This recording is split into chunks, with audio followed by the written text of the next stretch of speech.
Hi everyone, it's great to be here as part of the World Around with Design Virtual Festival. My name is Mariana Pestana, and on the other side of the screen are Alessandra, Covini and Giovanni Bellotti from Studio Ossidiana, and also their parrot, Coco. So you make a lot of architectural models, and it's almost like your models look real, but your real projects, your buildings or installations also look a little bit like models. So there's this interesting translation of materiality across scales. And yeah, so I thought maybe we could start by telling us a little bit about that. Maybe you could show us some. Yes, sure. And yeah, no, indeed, like material research and material experimentation is always something that is quite central in our project, and is always one of the starting points of our projects. And this also like relates to like started a bit with this kind of consideration that we've been feeling that there is a sort of problematic relations between architecture and material culture, and sometimes materials are a bit removed from the process, and we felt this both in practices but also in education.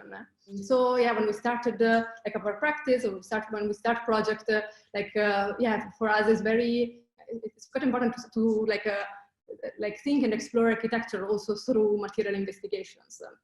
And something that we really love doing, or a technique that we really love, we've been working a lot with, is casting. And this relates both for our models, but also for this kind of larger or built projects.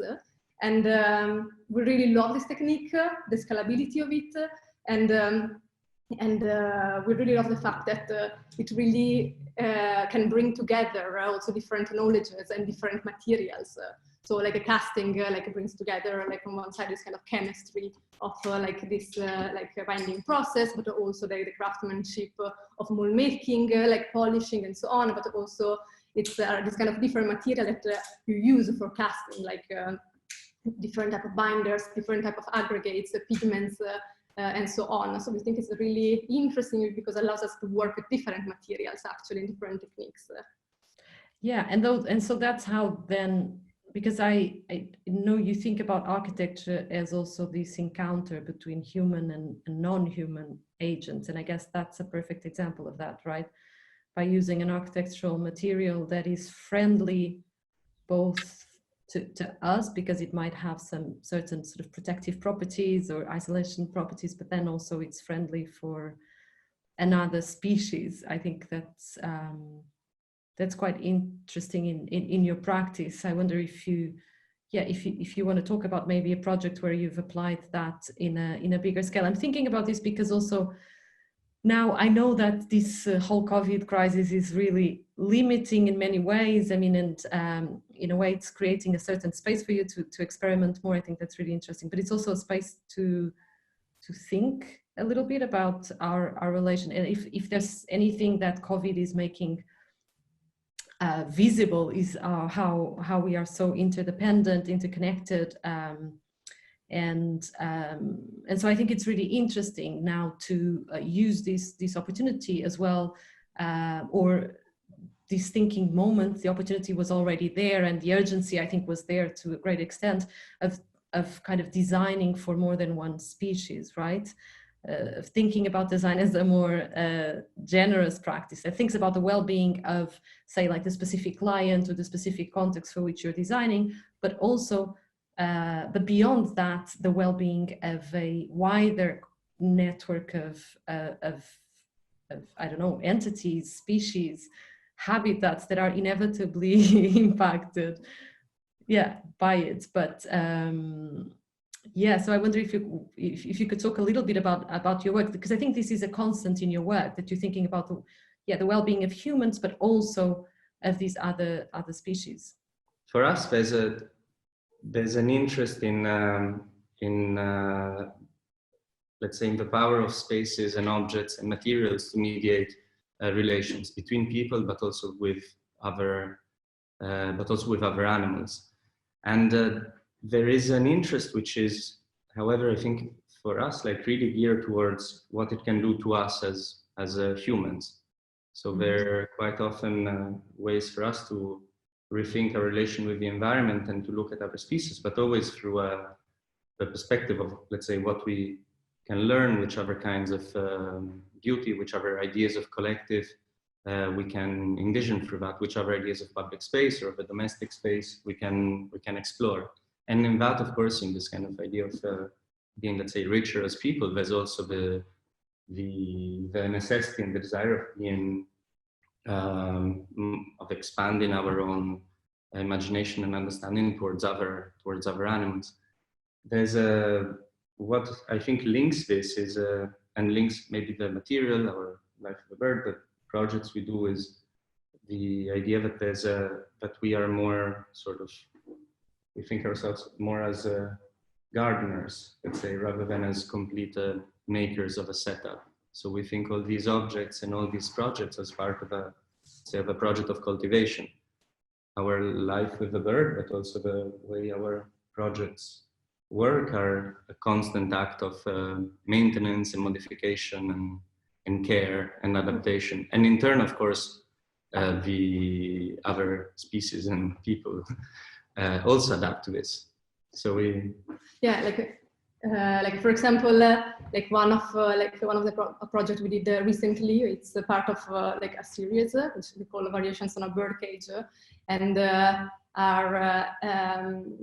one of these, it's this bench that is for humans and birds, and is also made with these materials that we just showed you, like this mixture of expanded clay and lime and spices, and yeah, and like what and basically, like, yes, the idea behind is really that this bench can be like used by both, and could really be this kind of mediative objects, and can be even like eaten and transformed both by the by the birds, but also by the human.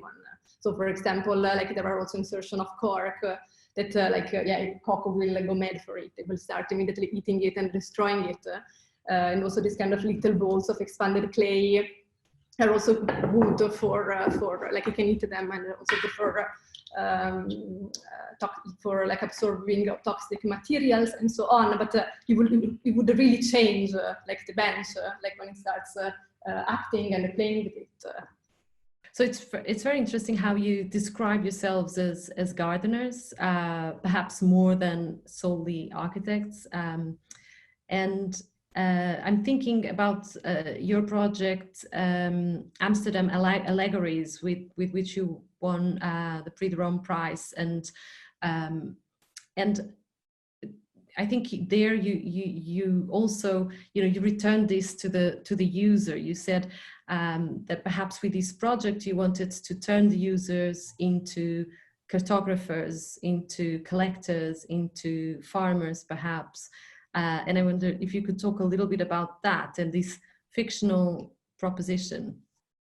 Yes, yeah, no, absolutely. It's so Amsterdam Allegories. It's like a fictional proposal for a new type of public space for the north of Amsterdam. It's a sort of like civic port that is inhabited by a collection of floating islands, which in fact are this new type of public space. And by that, we really mean like spaces that could enhance the actions rather than consumption. So in fact, our places really to be like climbed, farmed, cultivated, explored, that people could explore by boat mainly. So yeah, like citizens will be like sailors and gardeners and explorers, as we were mentioning.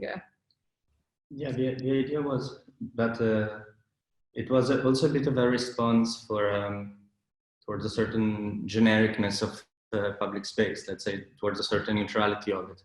And actually, what we wanted to propose was a huge diversity of rather specific ways of being in public space. So imagine, okay, this is a project which was for the very center of Amsterdam, and it was also marking almost a change in the geography of the city, which was moving north, which was building on the River Eye instead of rather than on the River Amstel, where the, let's say, the historical city was. So it was also the meeting of different kinds of urbanity, some of which were not so common or so accepted. It was also the city of the port, which is not particularly accessible. It was a place made of heaps of coal and with smells that are completely different, of cereals that ferment and that you can really feel as you pass by, or huge logistical hubs. So it was also a way to explore and discover the civic dimension of these places, which are also part of the city. And so these islands were proposing like rather specific forms of engagement between cultivation and farming, recycling, but also different kinds of leisure, really also simple things of lighting a fire and having a barbecue on an island, or swimming in the waters of the eye. And so we were trying to speak about different ways in which a city could imagine its public space, but even more perhaps of different ways in which we can imagine ourselves as being citizens of what we can and we can do, the way we are together in public space, let's say.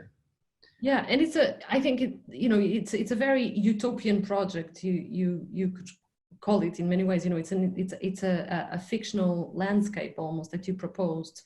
But I think it's interesting how in your projects, I mean, you could almost, if you cut across your projects, you could see that certain sort of propose, ideals of how we could live together, how we could live across species. And then in other projects, you actually materialize almost fragments of this larger vision. And I'm super interested in this, in how design can do that, because I think design can imagine these other worlds, but also can build tiny steps towards making it. And I'm thinking about, in the new institute, where you did a series of more kind of one-to-one experiments, and there you were talking very much about this idea of a cross-species politics. And could you tell us about that? What's that? What's a cross-species politics? Sorry, this maybe requires a step back on our part. There, it was really quite explicitly about the kind of political and cultural jargon that informs the way we relate with other animals. So it was really about a series of words like wild and invasive and feral and domestic, which seem somewhat harmless when we relate them to other species, but in reality they're just as charged as when we use it to speak about us, people, humans, and migrants, and so on. So in that case, it was a lot about the how these words at territorial scale really become effective, and really they mean sort of life and death and choice, and they're sort of cultural choices. They're not kind of scientific choices or by any means exist out of time. They're completely tied to our ideas of the world, by the way we imagine nature, by the way we project the relation between people towards other species. And so for this reason, we thought it was important to sort of discuss and articulate them, but not that the words are going to lose power, but that we should be very nuanced and very articulate in the way we approach them. And and in relation to the fragments, I think it's exactly as you say. Like we look at when we had a chance in the end with a project like Amsterdam Allegories, because it's a competition that kind of explicitly asks to propose something daring and to collect ideas and ambitions and give them a form. So it was an opportunity to work on something that was sort of manifesto, and it was not made as a fantasy. It was not made as a form of escape from reality. It was made entirely as a form of